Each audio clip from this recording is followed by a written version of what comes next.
నమస్కారం, నేను గాయత్రి. ముందుగా ప్రైమ్ 9 న్యూస్ ప్రేక్షకులందరికీ మహాశివరాత్రి శుభాకాంక్షలు.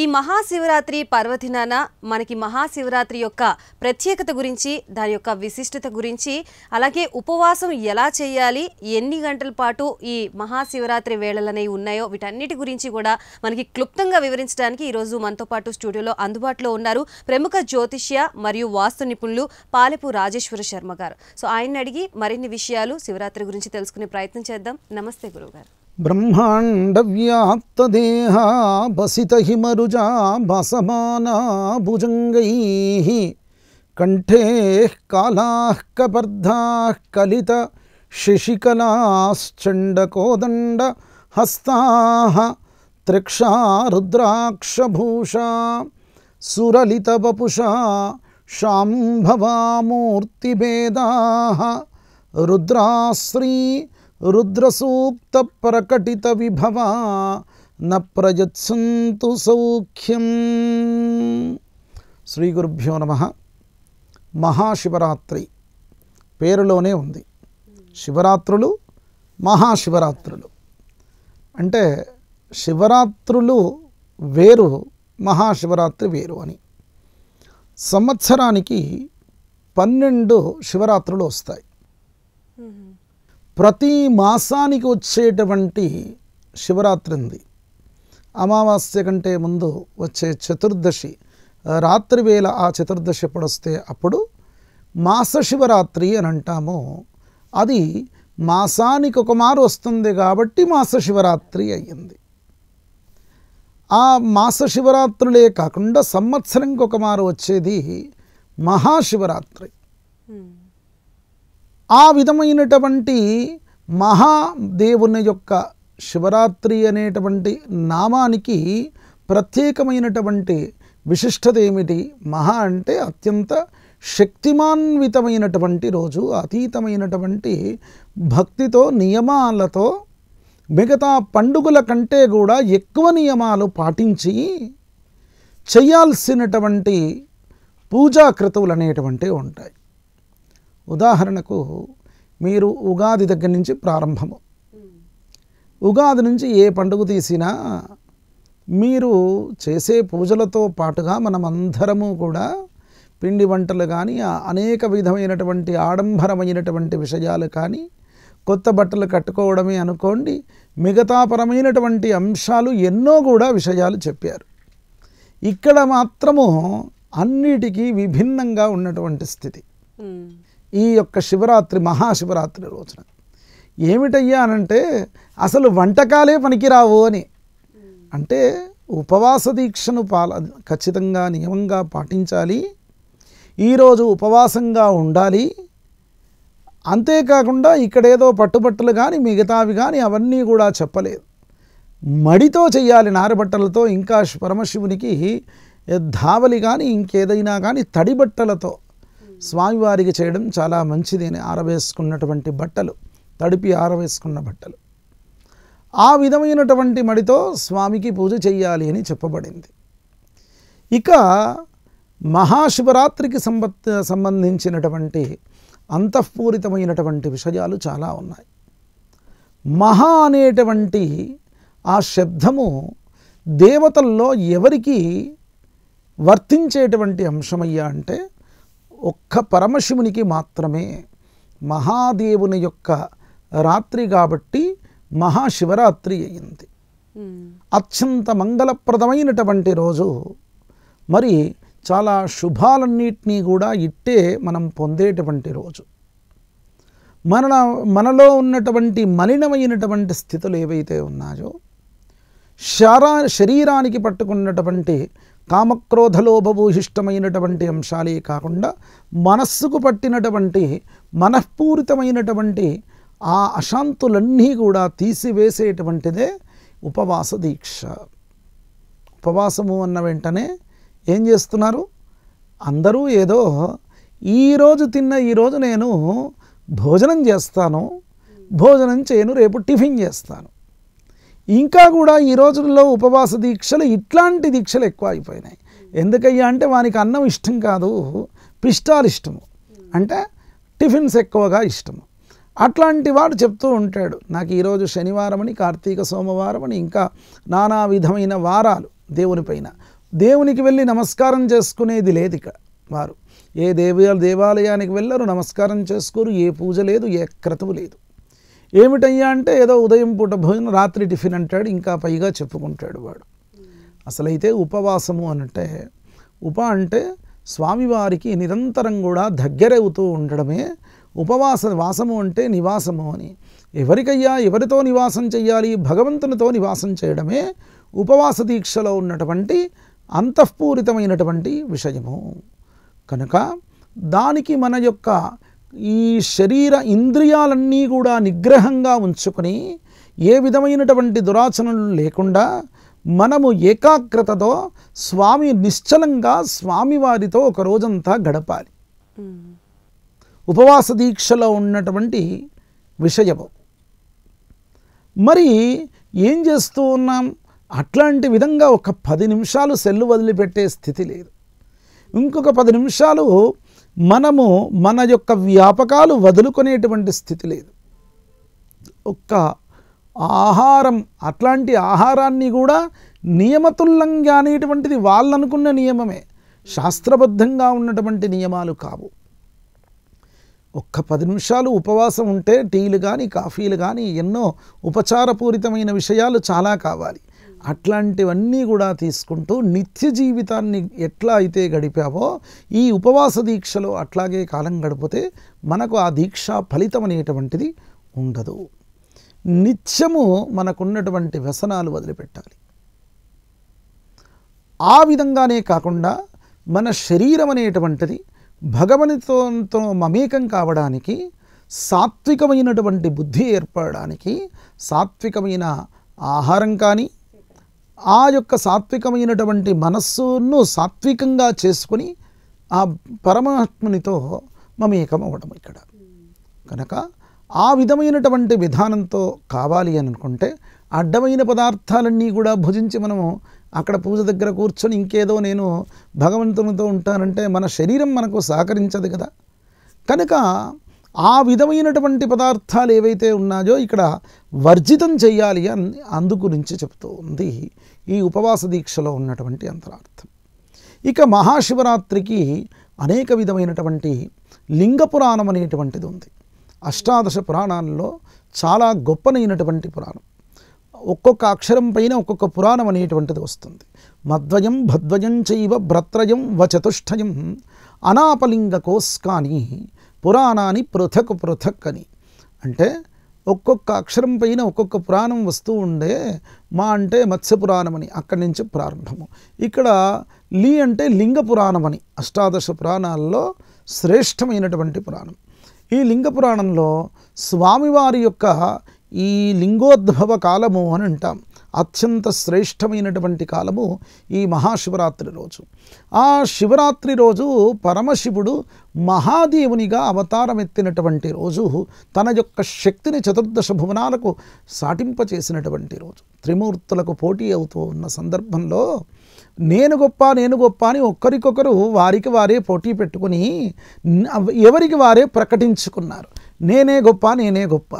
లేదు అని విష్ణుమూర్తి నేదు గొప్ప అంటే శివుడు చివరికి అంటాడు, నా యొక్క లింగానికి అంతిమాన్ని మీరు తీసుకురండి, చూస్తే నాకంటే మీరందరూ గొప్పవారే అని పరీక్ష పెట్టారు. ఇక ఆ విధమైనటువంటి పరీక్ష పెడితే ఈయన యొక్క లింగం, ఆయన పరమాణువుగా ఉన్నటువంటి లింగం ఎంతవరకు మారుతుందంటే చతుర్దశ భువనాలన్నీ కూడా బ్రహ్మాండ వ్యాప్తదేహ భసిత హిమరుజా భాసమానా భుజంగై, నా 14 లోకాలకు ఆ యొక్క లింగం అనేటువంటిది మొత్తం ఎక్కడ చూసినా కానీ శివలింగమే కనపడిపోతుంది. దానికి ఆది తెలియదు, అంత్యము తెలియదు. ఇక విష్ణుమూర్తి లింగాన్ని చూశాడు. ఇక ఈ యొక్క అద్భుతమైనటువంటి శక్తిని మనం తట్టుకోవడం చాలా కష్టం. ఇంకేదో చాలా ట్రిక్స్ ప్లే చేస్తేనే కానీ ఇక్కడ మనము గొప్పవారుగా నాటకం ఆడాలి ఇక అనేటువంటి ఉద్దేశంతో ఇక ఇది కాదు అని ఈ పరమేశ్వరుణ్ణి అంతిమం చూడడం, ఆయన కంటే గొప్పవారిగా మనము ప్రూఫ్ చేసుకోవడం అనేటువంటిది చాలా కష్టం. కనుక ఈయన యొక్క శక్తి కంటే నా శక్తి గొప్పది అనేటువంటి విధంగా ఇక చిన్న ఏ విధంగా అబద్ధంగా ఒక సాక్షిభూతాన్ని తీసుకొస్తాడు విష్ణుమూర్తి. శివలింగం యొక్క అంతిమాన్ని చూశాను నేను అని. ఏవయ్యా అంటే ఎద్దు, ఉమ్మెంత పువ్వు, మారేడు పత్రి కూడా చెప్పింది అని. అంటే శివలింగాన్ని అంతిమమే తెలవనటువంటి శివలింగాన్ని నీ యొక్క అంతిమం ఈ ఏవైతే వృక్షరాజాలు ఉన్నాయో ఆ విధంగానే ఇక్కడ వృషభం ఉందో అవి చూసాజని విష్ణుమూర్తి అందరిలో చెప్పాడు శివునితో. శివుడు అనుకున్నాడు ఆయన యొక్క లింగాకారం విషయం ఆయనకు తెలియదా, ఆయన యొక్క శక్తి అన్నట్టు. ఇక్కడ చతుర్దశ భువనాలన్నీ కూడా మొత్తం శివలీలా తత్వమైనటువంటిదే. ఆ శివుడు లేనటువంటిది ఎట్లాంటి చరాచర భూమంతయు కూడా ఎక్కడ కూడా శివతత్వం లేనటువంటిది ఉండదు. కనుకనే కళ్యాణభూతుడైనటువంటి ఆ యొక్క శివుణ్ణి, అద్భుతమైన శివలింగాన్ని అంతిమం చూశామని అబద్ధమాడారు కదా, మీరు ఎట్లాంటి పూజకు పనికిరారు అని ఆ యొక్క వృషభాన్ని, ఉమ్మెంత పువ్వును, మారేడు పత్రిని వాటన్నిటినీ కూడా శపిస్తాడు పరమశివుడు. ఇక అవి దేనికి ఉపయోగపడవు. కానీ ఆ రోజు నుండి అవి శపించిన తర్వాత అవి శివుని గురించి తపస్సు చేసి శివుణ్ణి మెప్పించి, ఎట్లా అయ్యా మనకు ఈ జీవిత అంతరార్థం అనేటువంటిదే ఉండదు, మనం పుట్టి లాభమే ఉంది, మీకు ఉపయోగపడింది అని అంటే మీరెవరికో కాదు నాకే ఉపయోగపడతారని శివునికి ఉమ్మెంత పువ్వులతో పూజ చేస్తే, మారేడు పత్రితో పూజ చేస్తే చాలా శ్రేష్టము, స్వామివారు సంతుష్టుడవుతాడు. నేను సంతుష్టుడై ఎవరైతే పూజ చేస్తారో వారికి సకల శుభాలు కలిగిస్తాను అని చెప్పాడు, వరం ఇచ్చారు. అట్లాగే వృషభం ఎద్దుకు కూడా నిన్ను నేనే వాహనంగా తీసుకుంటానని వరం ఇచ్చాడు. ఇక్కడ అయిపోయింది వీరి యొక్క కథ. ఇక మిగిలింది ఏమిటి? ఎవరయ్యా అబద్ధమాడింది? విష్ణుమూర్తి అబద్ధమాడాడు. కనుక విష్ణుమూర్తి ఏం చేశాడంటే ఈ యొక్క శివలింగాన్ని లింగోద్భవ కాలంలో ఎప్పుడైతే శివరాత్రి రోజు అర్ధరాత్రి తన యొక్క మహిమను చూపెట్టాడో ఆ క్షమాపణ వేడుకొని శివుని యొక్క శక్తి అయినటువంటి లింగానికి సాక్షాత్తు విష్ణుమూర్తే వచ్చేసి పూజలు చేశాడు. కనుక సహస్ర మారేడు దళాలతో పూజలు చేస్తాడు ఆయన. కనుక ఈ విధంగా శివుని యొక్క ఆరాధన ఎందుకు మహాశివుడు అనేటువంటిది దేవతల్లో అత్యంత శక్తి కలిగిన వారు కాబట్టి మహా అనేటువంటి శబ్దం ఈయనకే వర్తించింది. మహాదేవుడు అనే శబ్దం కూడా దేవతల్లో గొప్పవారు కాబట్టి అత్యంత శక్తి కలిగినటువంటి వారు కాబట్టి మహాదేవుడు అనేటువంటి పేరు వచ్చింది. ఇక లింగాకారానికే పూజ చేయడం శ్రేష్టమా అని అడిగారు. లింగాకారమే శ్రేష్టము. ఎందుకు అనంటే బ్రహ్మ యొక్క ఆయనకు శాపం అనేటువంటిది ఉంటుంది. బ్రహ్మ పంచముఖాలు ఉంటాయి, చాలామందికి తెలియదు. చతుర్ముఖ బ్రహ్మ అనుకుంటారు, అంటే బ్రహ్మకు 4 ముఖాలు ఉన్నాయి అనుకుంటారు. 5వ ముఖం కూడా ఊర్ధ్వముఖంగా ఉంటుంది. శివపార్వతుల యొక్క పరిణయం చేసే ముందు బ్రహ్మదేవుడు పార్వతిని చూస్తూ ఉన్నాడని పురోహితునిగా పిలిస్తే ఇంకేదో ఈయన ఈ వేరే విధమైనటువంటి వేషాలు వేస్తున్నాడని తన యొక్క బ్రహ్మదేవుని యొక్క శిరస్సును తీసేస్తాడు. అది వెళ్ళి బ్రహ్మకపాలంలో పడింది ఇప్పుడు. కనుక ఆ బ్రహ్మదేవుని యొక్క శిరస్సు ఎప్పుడైతే తీశాడో ఆయనను శపిస్తాడు, నువ్వు ఏ యొక్క పూజలకు పనికిరావు అని. శివుడికి పూజలు చేయకుంటే ఎట్లాంటి యజ్ఞయాగాదులు కానీ చిన్న పూజలు కానీ ఏ క్రతువులు కూడా శివునికి పూజ చేసుకుంటే ఉండదు. శివునికి పూజ చేయకుంటే అంతా అమంగళకరమైనటువంటి విషయమే. శివుడంటేనే మంగళం. కనుకనే ఆ విధమైనటువంటి శివునికి ఆరాధన చేయకుంటే కష్టమని దేవతలందరూ కూడా బ్రహ్మదేవుణ్ణి వేడుకుంటే శివుని యొక్క నన్ను ఏదైతే శిరచ్ఛేదన చేసినటువంటి ఆకారం ఉందో ఆ ఆకారానికి పూజ చేయడం పనికిరాదు, కానీ లింగాకారంగా ఆయనకు చేయడం శ్రేష్టము అనే విషయంగా చెప్పారు. బ్రహ్మాది దేవతలు ఎప్పుడైతే ఆ యొక్క శివునికి లింగాకారంగా పూజ చేస్తే అత్యంత శ్రేష్టము అని చెప్పారో ఆ విధంగానే ఈ పూజలన్నీ కూడా చేస్తూ ఉండడము. అప్పటి నుండి ప్రతి వారికి కూడా దానిలో ఒక అంతఃపూరితమైనటువంటి ఆచారం అనేటువంటిది ఏర్పడింది. శివతత్వము ఇంకా కూడా చాలా గొప్పనైనటువంటిది. భగవత్తత్పరుడైనటువంటి వాడు భగవానుడు. కనుకనే ఈ పరమేశ్వరుడు అత్యంత తేజోమూర్తి కాకుండా చాలా సున్నితమైనటువంటి వాడు. అంటే భస్మాసురుని లాంటి వారికి కూడా తన యొక్క శిరస్సుపైనే చేతి పెట్టి తనను కూడా భస్మం చేసేటువంటి ఆ యొక్క దుష్టుడైన రాక్షసునికి కూడా వరాలను ఇచ్చినటువంటి పరమాత్ముడు చాలా గొప్పవాడు. అట్లాంటి ఆ యొక్క మంగళప్రదమైనటువంటి ఈశ్వరుడు ఇంకెవరూ కూడా లేరని. గురుగారు, దేవతారాధన అనేటువంటిది ఉదయం పూట మాత్రమే చేస్తూ ఉంటాం మనం చాలామంది దేవుళ్ళకి. కానీ ఈ శివరాత్రి వేళ మనం రాత్రిపూట పూజలు చేస్తూ ఉంటాము. దాని గురించి వివరించి. బాగా అడిగారు. ఇప్పుడు మీకు లింగోద్భవ కాలము అని అన్నాము. దేవతలకు అందరికీ ఉదయం పూట ఆరాధన, అట్లాగే శక్తి స్వరూపమైనటువంటి దేవతలకు రాత్రివేళ ఆరాధన. కానీ పరమశివునికి మాత్రమే రాత్రివేళ కాదయ్యా, అర్ధరాత్రి ఆరాధన ఇక్కడ. కనుక శివరాత్రి కూడా ఇప్పుడు ఎన్ని గంటలకు వచ్చింది అని అంటే సుమారుగా 9:30 ప్రాంతంలో ఆ చతుర్దశి వచ్చింది. 9:30 ప్రాంతంలో వచ్చినటువంటి చతుర్దశి మరి ఉదయకాల తిథి ఉండాలి కదా.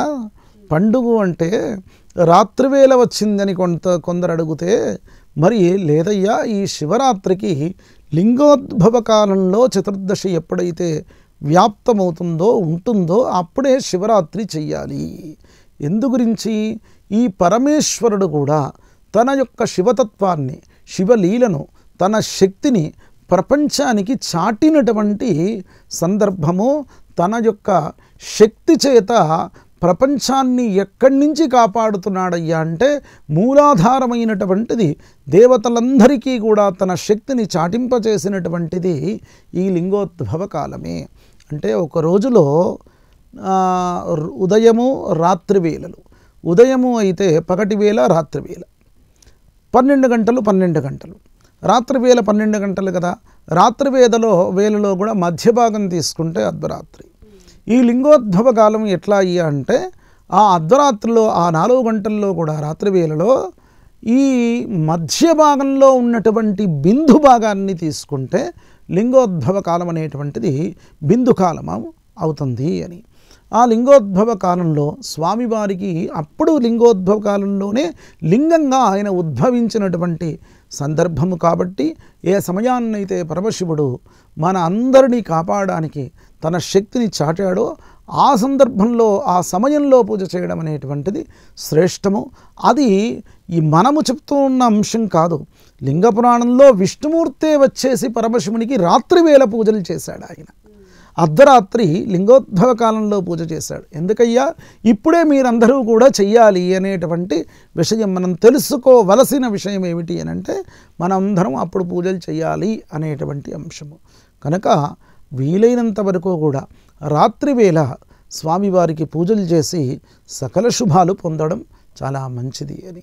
శర్మ గారు, శివునికి అత్యంత ప్రీతికరమైన పూజా విధానం ఎటువంటిగా ఉంటుంది, ఎలా ఉంటుంది? ఏ పూజ చేస్తే శివుడి ప్రాప్తి మన మీద కలుగుతూ ఉంటుంది? ఒకటండి, శివరాత్రి అని అన్నాం అంటే ఒక రోజుకు 8 యామములు, రాత్రివేళ 4 యామములు, యామానికి 3 గంటలు. ఒక్కొక్క యామానికి సంబంధించిన పూజా విధానం అనేటువంటిది ఉంది.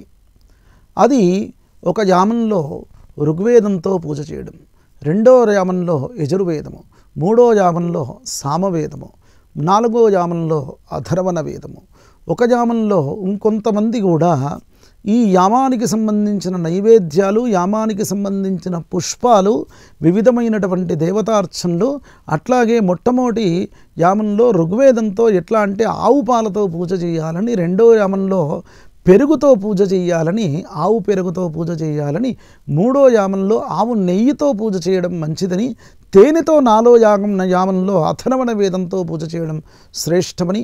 దీంట్లో ఇక శివరాత్రి మనవైపు ఉపవాసంతో ఉంటాం. శివరాత్రి వ్రతం అనేటువంటిది ఉంది. దక్షిణ భారతదేశంలో కర్ణాటక కానీ ముఖ్యంగా తమిళియన్స్ ఎక్కువ ఫాలో అవుతూ ఉంటారు. వారు ఎట్లా అంటే రాత్రివేళ పొంగలి అని అట్లాంటివన్నీ కూడా నైవేద్యం పెడుతూ ఉంటారు.